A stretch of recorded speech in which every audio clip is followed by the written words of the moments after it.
শুভ সকাল বন্ধুরা, চলে আসলাম নতুন একটি ব্লগ নিয়ে।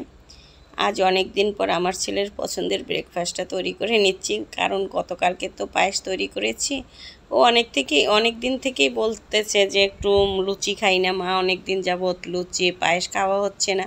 কিন্তু আবহাওয়াটা তো গরম, এই জন্য তৈরি করিনি। আর আজও বলছে, কিন্তু ওর বাবা আজও নিষেধ করছে। পরে আমি বললাম যে না, আজকে কয়েকটা বানিয়ে নিই, একদিন খেলে কি হবে। তাই অল্প কয়েকটা, আমরা 3 জন মানুষ তো 7টা লুচি বানাবো। তবে রুটিটা বেলতে পারি, কিন্তু লুচিটা এখনও ফেলতে পারি না। তেল দিয়ে তো পারিই না, একটু আটার গুঁড়ো দিয়ে নিলাম, তাও পারতেছি না। একটা তো একেবারে লেগে গিয়েছিল, সেটা আবার বেলতে হয়েছে। আর আমার সবচেয়ে ভয় লাগে কোনটা, লুচিটা যখন ওই যে কড়াইতে দিতে হয়, মানে কোন পাশ থেকে যে দিব সেটাই আমি বুঝতে পারি না। মানে লুচি ভাজাটা আসলেই ডিফিকাল্ট বানাতে, কম সময়টা বেশি লাগে না। কিন্তু ওই যে প্রথম যে ছাড়াটা হয় না, সেই ছাড়াটাই আমি কেন জানি পারি না। মানে ওর বাবা এসব খাবার খেতেই চায় না, কিন্তু ও ছোটো মানুষ, অনেক দিন যাবতই বলতেছে। আসলে এই আবহাওয়ায় এটা খাওয়াটা ঠিকও না। তেল জাতীয় খাবার, লুচিতে অনেকটাই তেল থাকে। এই যে বেলা হয়ে গেলে এখন লুচিগুলো ভেজে নিচ্ছি। তবে আজকে লুচি ভাজাটা হলো আগেই, কিন্তু দীপ আগে গেল, আমরা অনেক পরে খেলাম, তাই ভালো লাগলো না। লুচিটা কিন্তু গরম গরম না খেলে না ভালো লাগে না। লুচিগুলো কি সুন্দর ফুলে উঠছে, এই যে বললাম না, এক পাশ থেকে কেমন ভাজ হয়ে যায়, আবার উল্টাতে পারি না, মানে এই একই সমস্যা হয়েই থাকে। মানে লুচিটা ভাজাটা খুবই ডিফিকাল্ট হয়ে গেল। অল্প কয়েকটা বললাম না লুচি ভাজছি, মানে যে লুচি ভাজা হয়ে গেছে, এখন বাবুকে দিয়ে দেব। আর পায়েস তো কালকেরই করা আছে, এই জন্যই আজকে করলাম। তবে আমার ছেলেকে পায়েস দিতে গিয়ে আমি খুবই সমস্যায় পড়ে গেলাম, কারণ সে তো খাবে না। এই যে চেরি, তারপরে কাজু, এগুলো সে কিছুই খাবে না, তাকে বেছে বেছে দিতে হয়েছে। কিশমিশটা পর্যন্ত পছন্দ করে না, বাচ্চারা কিন্তু এগুলো পছন্দ করে। এই যে এখন তাকে দিয়ে আসলাম বেডরুমে, সে টিভি দেখবে আর খাবে। মানে সে বলল বানাতে, কিন্তু কিছুটা খাওয়ার পর বলল পায়েস, আর সে খেতে পারবে না। পরে বকা দেওয়ার পর খেলো, এরকমই করে। আর এই যে এখন আমরাও খেয়ে নেব, সেটা আর তোমাদের সাথে শেয়ার করলাম না। এই যে চলে আসলাম এখন দুপুরে রান্নাবান্নার জন্য। মানে আজকে আমাদের গ্যাসটাই এত কম ছিল, পরে দীপের বাবা একটু বাড়িয়ে দিল, তারপরে হলো। মানে একটা চুলাই একেবারে কম জ্বলছিল, এরকমই।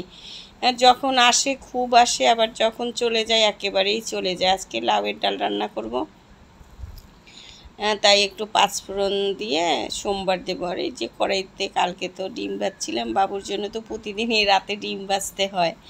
আজকেও ডিমটা ভাজতে হবে। আজকে ভয়েসটা একটু আগিয়ে দিচ্ছি, এখনও 10টা বাজেনি। তাই কি আর করে, যে সোমবারটা দেয়া হয়ে গেল। আর আজ বেশি সমস্যা করলো আমার স্ট্যান্ড, মানে ভিডিও যে বানাই না, মোবাইল স্ট্যান্ডটা বারবারই কেমন জানি ঘাটটা ভেঙে যাচ্ছে। এটা আর বেশি দিন মনে হয় কন্টিনিউ করা যাবে না। তো বললাম যে একটু এই মোবাইল স্ট্যান্ড কিনতে হবে, কারণ শুক্র শনিবার ছাড়া তো সময়ই পাওয়া যায় না। কালকে থেকে আবার স্কুলটা শুরু হয়ে যাবে, ছুটি হয় 4টা 20-এ, 25-এ আসতে আসতে বাসায় প্রায় 5টাই বেজে যায়। খুব টায়ার্ড লাগে, তখন আর কিছুই ভালো লাগে না। এই যে সকালে এই জন্য হালকা পাতলা যতটুকু পারি ততটুকুই রান্না করে নিই, কারণ বিকেলে আসার পর আর কিছুই ভালো লাগে না। আর দীপের বাবা কালকে একটা লাউ নিয়ে আসছিল, লাউটা খুবই ভালো লাগলো। তাই চিন্তা করলাম আজকে গরমটাও বেশি, আর সকালে যেহেতু লুচি খাওয়া হয়েছে, আজকে একটু হালকা পাতলাই রান্না করে নিই। লাউ দিয়ে ট্যাংরা মাছ রান্না করব, তাই মাছগুলো একটু ভেজে নিচ্ছি। যে ক্যামেরাটা না বারবারই আমার সাথে কি বলবো ধোকা দিচ্ছে, যেটাকে বলে। এই যে মাছটা ভাজা হয়ে গেল, অনেকগুলোই মাছ, আরও একবার ভাজতে হবে। আর বাবুর জন্য কয়েকটা চিংড়ি মাছ দিয়ে দেব, কারণ আমার ভিডিও না এক দাদা দেখে, ইন্ডিয়ান। সে আমাকে আর একদিন কমেন্ট করে বলছে কেন আমি একসাথে 2 টাইপের মাছ রান্না করি। আসলে ওর জন্য আবার আলাদা রান্না করব ইচ্ছে করে না, যেহেতু চিংড়ি মাছ তো আমি খাই না, যেহেতু আমার অ্যাজমার সমস্যা। তবে ও বলছিল মা চিংড়ি মাছের মালাইকারি অনেক দিন যাবৎ খাওয়া হচ্ছে না, কিন্তু আজকে তো আবার লুচি খেলো, সেই জন্য চিন্তা করলাম যে থাক, ওটা আজকে আর খাওয়ার দরকার নেই, আরেকদিন করে দেব। আর আমারও শরীরটা না কেন জানি ভালো লাগছে না, কালকে বেশি ঘুমাবো এই জন্য 2টো ঘুমের ওষুধ খেয়েছি, প্লাস ঠান্ডার ওষুধটা তো কন্টিনিউই খেয়েই যাচ্ছি, ওটাও তো ঘুমেরই থাকে। মানে সকালে আমার কেন জানি মাতাল মাতাল লাগছিল, আবার পায়েস খাওয়া হয়েছে সকালে, কিন্তু মিষ্টি জাতীয় খাবার খেলে না কেমন জানি ভালো লাগে না। কিন্তু কি আর করা, খেয়ে নিলাম। পরে অনেক খারাপ লাগলো, আর রান্নাটাও পরে গড়িমসি করতে করতে অনেক পরে চলে আসলাম, তাই চিন্তা করলাম হালকা পাতলাই রান্না করে নিই। তবে লাউটা না খুবই ভালো ছিল, মানে একটা লাউ পুরোটাই দিয়ে দিলাম, শুধু একটু ডালে দিলাম, মানে খুবই ছিল, তাজা ছিল আর কচি ছিল। লাউটা একেবারে কমে, মানে একটু ঢাকা দেওয়ার কারণে অনেকগুলো জল বেরিয়েছে, তাই জলটা না কমাতে আর পারলাম না, মানে মাছটা একটু ঝোলঝোলই হয়ে গেল। আজকে কেন জানি কথাটা বলাটা আমার উল্টো পাল্টা হয়ে যাচ্ছে, শুধু মানে বলতেছি না, কি আর করা, তোমরা একটু সহ্য করে নিয়েও, কথাটা আজকে সুন্দর করে দিতে পাচ্ছি না। এরপর আমার আরও কাজ আছে স্কুলের, এই জন্য মানে তাড়াতাড়ি করে দিচ্ছি, বাবুকে ভাতও নিতে হবে। এই যে এখন একটু জিরে বাটা দিয়ে দিলাম আর একটু ধনিয়ার গুঁড়ো, মানে জিরেটা কালকে একটু বেটে রেখেছিলাম। এইসব সবজিতে না বাটাটা কিন্তু ভালো লাগে গুঁড়াটার চেয়ে, আর এমনি দিন তো সময় পাই না। কালকেও সেই কাজ করতে করতে একেবারে খেতে খেতে আমাদের 4টার উপরে বেজে গেছে।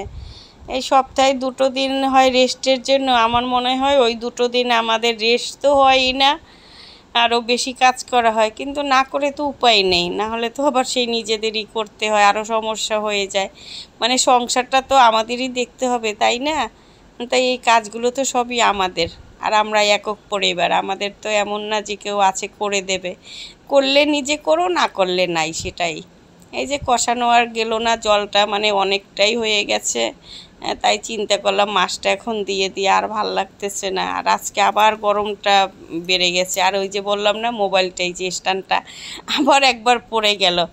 আজকে ভিডিওটা এডিট করার সময় আমি অনেক স্পিড করলাম, তারপরও পারলাম না এটা, মানে বারবারই ক্যামেরাটা মানে স্ট্যান্ডে মোবাইলটা রাখার পরেই মোবাইলটার ভারে না ওটা কেমন জানি উল্টিয়ে যাচ্ছিল, এই কারণে আমার আরও কষ্ট হয়েছে। আর ওই যে দীপের বাবা বলল কিছুই করার দরকার নেই আর, কিন্তু চিন্তা করলাম পটলগুলো শুকিয়ে যাচ্ছে, আবার কয়েকটা ছিল করলা, আর দীপের জন্য একটু আলু ভাজি করলাম, কারণ আমরা ভাজি করলে তারটা তো কিছুটা করতে হয়। সে আলু ভাজিটা দেখে তো মহা খুশি, মানে ভাত খাওয়ার আগেই খেয়ে ফেলেছে অনেকগুলো, খুবই পছন্দ করে। কিন্তু এই যে গরমের কারণে না আলুটা ভাজি করি না, গরমে এইসব খাবারগুলো অ্যাভয়েড করাই ভালো।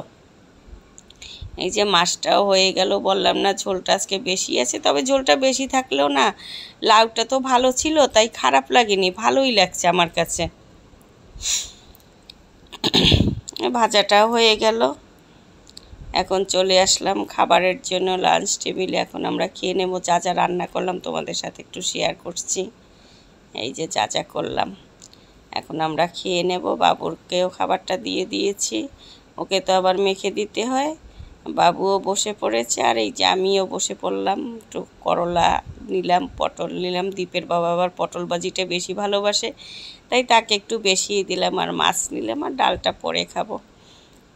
এখন লাঞ্চটা করে নেব। তাহলে আজকের ব্লগটা এখানেই শেষ করলাম, তোমরা সবাই ভালো থেকো, আগামী ব্লগে দেখার জন্য আমন্ত্রণ রইল, বাই বাই।